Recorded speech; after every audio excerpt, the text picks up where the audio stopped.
Shalom sahabat yang terkasih di dalam Tuhan, bagaimana kabar kalian pada hari ini? Semoga senantiasa diberi kesehatan dari Tuhan. Pada kesempatan yang indah ini saya akan membawakan pujian Kristus yang akan membawakan renungan harian, yang bertemakan judul, Naomi dan Rut. Pilih tobat atau melarat.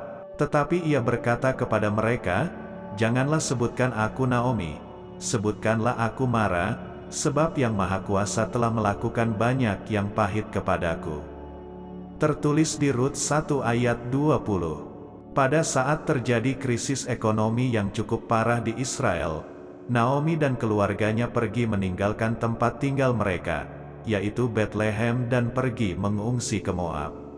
Meskipun Moab adalah bangsa kejijikan di mata Tuhan, Naomi tetap memilih untuk pergi dan menetap di sana.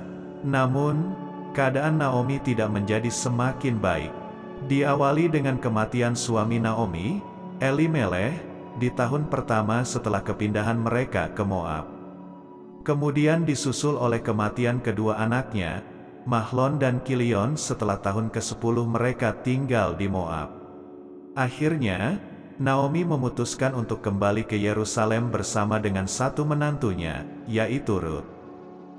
Sedangkan menantunya yang bernama Orpa memutuskan untuk tetap tinggal di Moab. Nama Naomi berarti menarik, sementara nama Mara berarti pahit.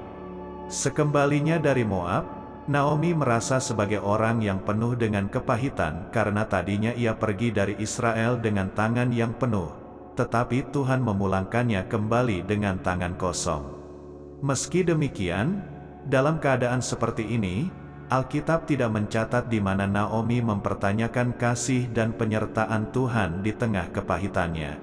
Mari kita lihat latar belakang dari kisah Naomi dan keluarganya yang pindah ke Moab pada saat itu.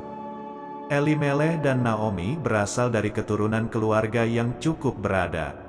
Sehingga seharusnya ketika krisis melanda bangsa Israel, keluarga mereka tidak terlalu terdampak dengan keadaan. Namun mereka tetap memilih untuk pindah ke Moab, padahal mereka tahu dengan jelas bahwa bangsa Moab adalah bangsa kejijikan bagi Tuhan. Di tengah-tengah krisis ekonomi, seharusnya mereka yang telah diberkati Tuhan menjadi saluran berkat bagi orang-orang yang membutuhkan. Namun sebaliknya, Naomi dan keluarganya malah lari menyelamatkan diri sendiri. Selain itu, hati Naomi juga sudah terpikat kepada Kamos, Allah orang Moab, dan bukan kepada Elohim, Allah Israel. Hal ini dibuktikan ketika Elimeleh meninggal, Naomi malah mengambil dua perempuan Moab sebagai menantunya. Padahal ia tahu bahwa orang Yahudi tidak boleh menikah dengan orang non-Yahudi. Naomi tetap bersikeras untuk mencoba segala cara agar tetap tinggal di tanah Moab. Setelah menikahkan kedua putranya, ia tetap bertahan di Moab selama 10 tahun. Sebelum ia kembali ke Israel, sehingga pada akhirnya Allah memutuskan untuk memanggil Mahlon dan Kilion juga. Rut 1 ayat 1 mencatat, Naomi pergi dari Bethlehem dengan tangan yang penuh, namun pulang dengan tangan yang hampa. Tidak ada harta, bahkan tidak ada keluarga, hanya Rut menantunya saja. Naomi tidak berani mempertanyakan kasih dan penyertaan Tuhan dalam keadaannya yang terpuruk karena ia menyadari bahwa selama ini ia merasa benar pada saat ia sedang berbuat salah. Setiap langkah keputusan yang ia ambil dilakukan tanpa Allah berjalan menuntun di depannya. Oleh sebab itu Naomi menerima kenyataan tersebut bahwa tangan Tuhan melakukan banyak hal pahit kepadanya untuk membuat ia kembali. Dan Naomi percaya bahwa Tuhan tidak pernah salah untuk memutuskan sesuatu dan rencananya tidak pernah keliru. Nah, dari cerita tersebut, banyak yang kita kutip dari kisah tersebut. Seringkali ketika kita mengalami keadaan yang tidak enak seperti Naomi, kita mulai mempertanyakan, di mana penyertaan Tuhan?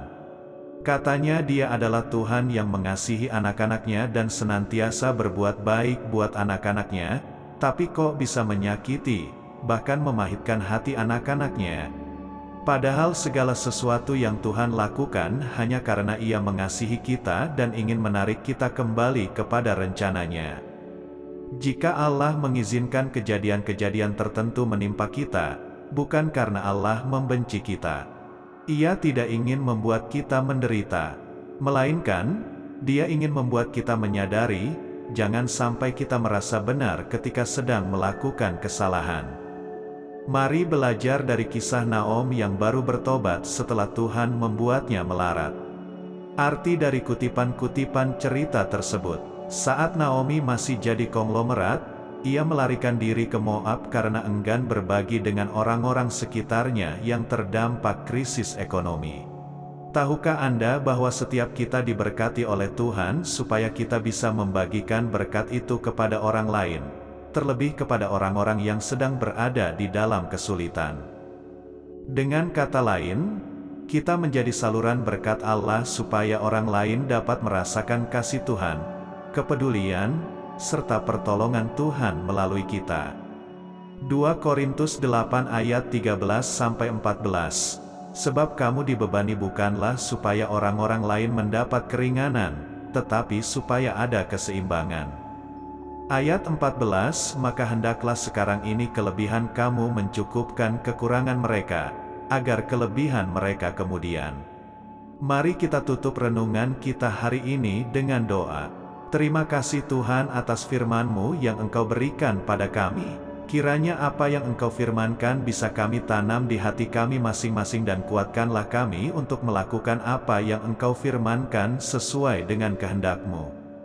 Biarlah perkataan-Mu menyegarkan jiwa kami, menghidupkan hati yang lemah dan lesu, dan membangkitkan harapan dan kasih. Berkatilah hidup kami, agar kami tetap dapat berkesempatan mendengarkan firman-Mu kembali. Berkati hamba-Mu yang telah menyampaikan firman-Mu, agar tetap dapat menjadi pelayan yang benar di hadapan-Mu. Berkati jemaat-Mu di setiap saat, tempat dan kondisi hidup mereka, agar senantiasa selalu merindukan dan membutuhkan firman-Mu sebagai pelita kebenaran yang memerdekakan, dan penghiburan yang menguatkan. Ajarilah kami bahasa firman-Mu dan bimbinglah kami untuk selalu hidup sesuai kehendak-Mu. Agar kami dekat padamu. Di dalam nama Tuhan Yesus Kristus kami berdoa dan mengucap syukur, amin.